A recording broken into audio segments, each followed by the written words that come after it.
5 থেকে 7টি হতে পারে। আর প্রধানমন্ত্রীর মেয়াদের প্রশ্নে যেটি ম্যাক্সিমাম রাজনৈতিক দলে আমরা একমত হয়েছি যে 10 বছর অন্তত বেশি নয়, সেইখানে বিএনপির পক্ষ থেকে এনসিসি না থাকলে তারা একমত এরকম একটি প্রস্তাব যেটা এসেছে।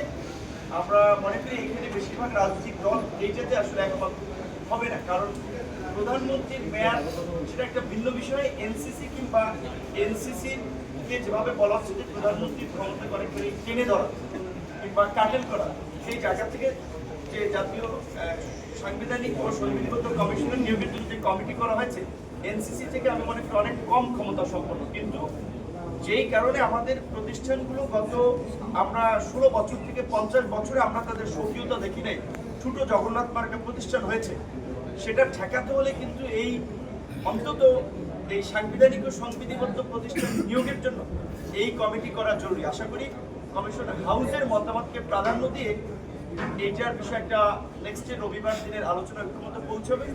এবং আমরা সকলকে এটাই মনে করিয়ে দিতে চাই যে 74-এ বিশেষ ক্ষমতা আইন করা হয়েছে, আপনারা জানেন কোনো সরকারই কিন্তু সেইটাকে পরিবর্তন করেনি। সব সরকার কিন্তু তাদের ক্ষমতাকে কুক্ষিগত করতে ব্যবহার করেছে।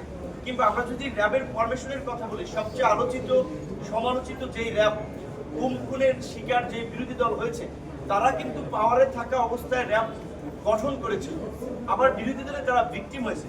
সুতরাং আজকে যদি আমরা এরকম ভাবি যে আমরা সরকার গঠনের পসিবিলিটি আছে, সুতরাং আমরা পাওয়ার এনজয় করার জন্য কিংবা সবকিছুকে নিয়ন্ত্রণ করার জন্য সংস্কারটা ঐকান্তিক চিন্তা করব, তাহলে কিন্তু ভবিষ্যতে আরো একটা গণ অভ্যুত্থানের আবার কিংবা একটা না অনেকগুলো গণ অভ্যুত্থানের আবার প্রয়োজনীয়তা দেখা দিতে পারে। আশা করি সবাই বিবেচনা করি ভবিষ্যতে আর গণ অভ্যুত্থানের প্রয়োজন না হয় এবং কোনো স্বৈরতন্ত্র কিংবা ফ্যাসিবাদ প্রতিষ্ঠিত না হয়, সেজন্যই রাষ্ট্র কাঠামোকে একটা ভারসাম্যের মধ্যে নিয়ে আসবে।